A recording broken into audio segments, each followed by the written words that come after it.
Hello and welcome to the channel. Hope you're having a fantastic day. Today we're talking about another stock that had a good day today, and we're going to find out what's going on with the stock. And did we miss the boat, or do we have the opportunity to be able to get in and make that money? Or where do we see the value? So I'm going to go through different technicals here, and the objective of the channel is to be able to get that information to you guys and be able to help myself to be able to make that better decision. So if you're new to the channel, please do subscribe to the channel. It keeps me motivated to be able to bring this information to you and be able to help others as well at the same time. So let's find out what's going on with the company. The very first thing is we're going to talk about the company called Sopa.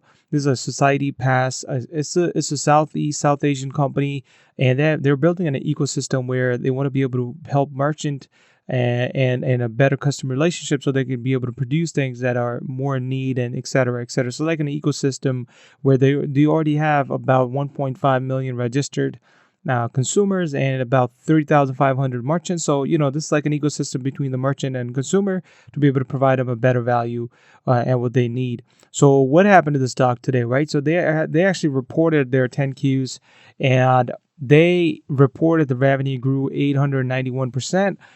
Which actually was only from one platform they acquired last year, which is Flair Lifestyle platform, and that was only from that platform that we were able to grow that 891% revenue. Now they are well capitalized in terms of the money that they have, and now they'll be able to. I think they're acquiring one more item this year in second quarter.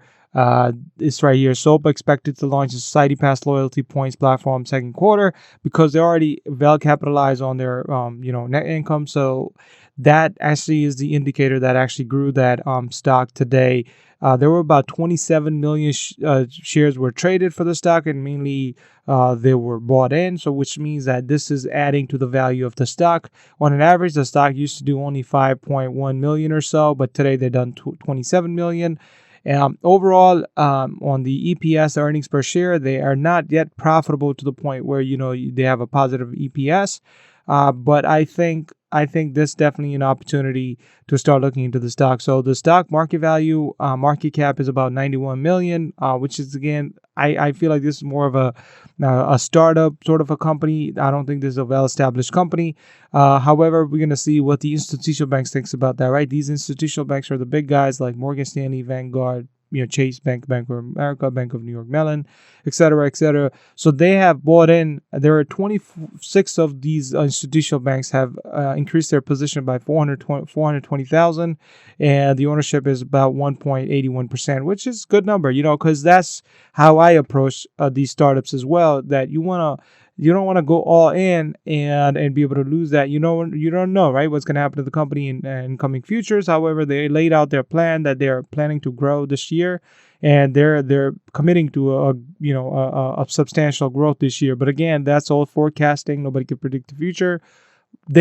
So it's better to always have something and instead of not having anything. But that opportunity will come.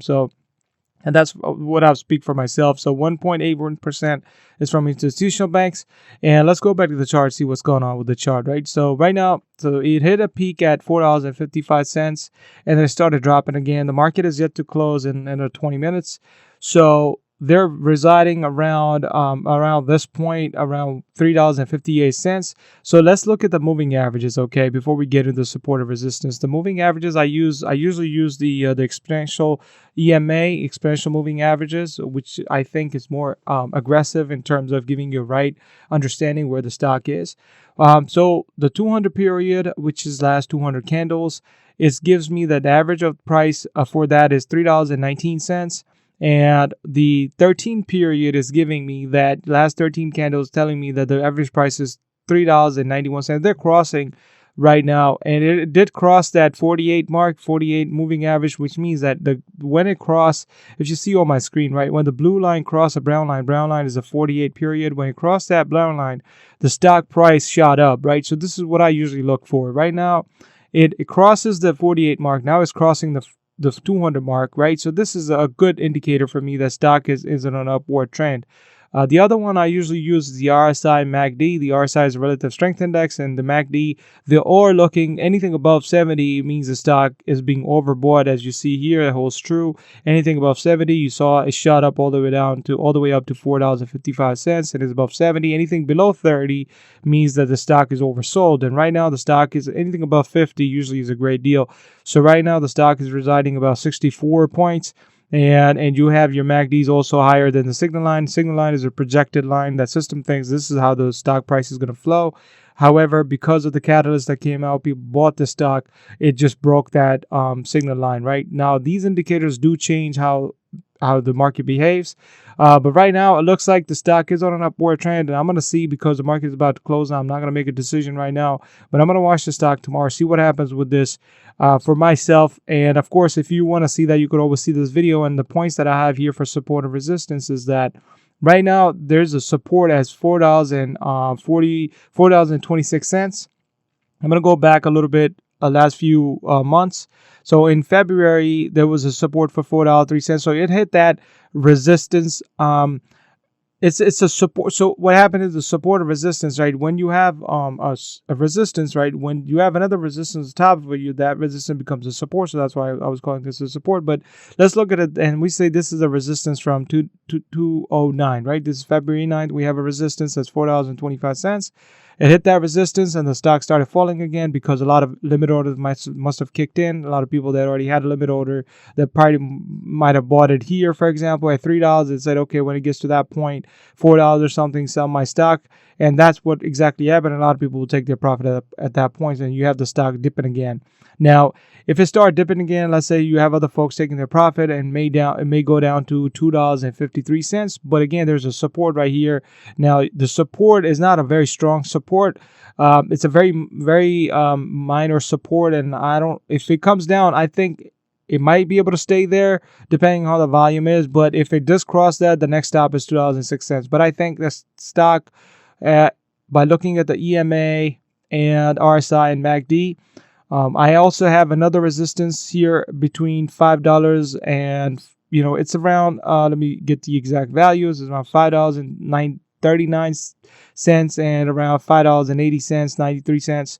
So I have that. There's a resistance there as well. So let's say if the stock started picking up tomorrow as well, and it crosses that $4.20, 28 mark, and it started going up to $4.54, then the next stop is going to be $5. And this is the resistance from December timeframe. So I'm going to see what happens tomorrow.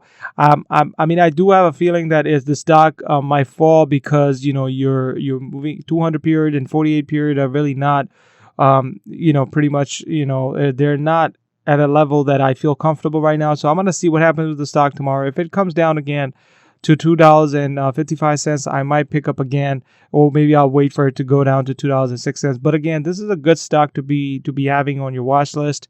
They have a lot of good projections for next year, and in fact that they increased. They had a 891% revenue increase. That's a good sign, and they're well capitalized. And a small company is a startup company to me, but again, something to keep an eye out. And if you want to act like I might be acting like institutional bank, purchase some and be able to sell it and make profit like that. But again, not a financial advice. These are the facts. You could look at this video over and over and see what the pricing marks I have here on these charts, and then you could determine which would be your entry point and be able to make that money. So hope you like this video. If you did like this video, please do give it a thumbs up, and I will be making more videos on different stocks. Thank you.